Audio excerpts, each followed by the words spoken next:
Susie and Stephen Hovland have been married for 15 years, and they never imagined one day they'd be parents. That's because Susie has epilepsy and has been on anti-epileptic medications since she was 16 years old. Then when Susie turned 35, she heard her biological clock ticking loudly, and she allowed herself to dream. She says she never considered getting pregnant before because of all the myths about pregnancy and epilepsy, as well as her own fears. There's nothing that I could find that would give me assurance that I wouldn't have an episode during the pregnancy and affect the fetus. How would the medication affect the fetus in the first 3 months of life, which are very crucial, and every literature out there for normal people will tell you that you really shouldn't be taking any medications whatsoever in the first 3 months of life. And third, that if everything went well and I was lucky enough to have a very good pregnancy, what would happen during labor? There's a great deal of misinformation out there about whether women with epilepsy can or should become pregnant. And in fact, many women have been told incorrectly that this should not be their choice. In fact, more than 95% of children born to mothers with epilepsy are completely healthy and completely normal. Of course, we want to increase those odds.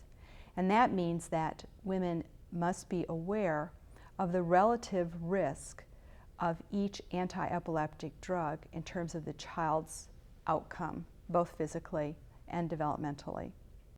Armed with newly found courage, Susie scoured the internet and went to experts for the facts. She found a medication that worked well for her, in that her seizures have been controlled and she feels well on the medication. But when it came time to become pregnant, of course she wanted to know, is this the best medication for me?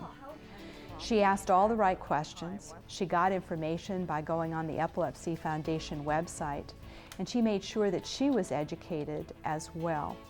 In discussions with her physician, it was decided that this medication was okay to use during pregnancy in terms of its safety profile as far as her baby was concerned, and that also there was every expectation that she would continue to have good seizure control through pregnancy. Just hop on the table here. Susie then prepared for a healthy pregnancy. She made changes to her diet and took prenatal vitamins and folic acid. After 2 early-term miscarriages, finally, there was a baby on the way.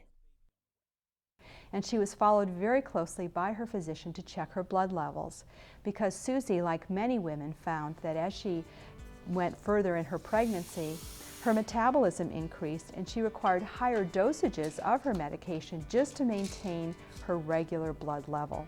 During pregnancy, concentrations of seizure medication in the bloodstream may decrease, putting a woman at greater risk for seizures. It is important to minimize seizures during pregnancy because they can harm the fetus. Around the time of delivery, Susie's physicians watched closely for breakthrough seizures and made sure accommodations were put in place should a seizure happen. Susie remained seizure-free and delivered a healthy baby boy.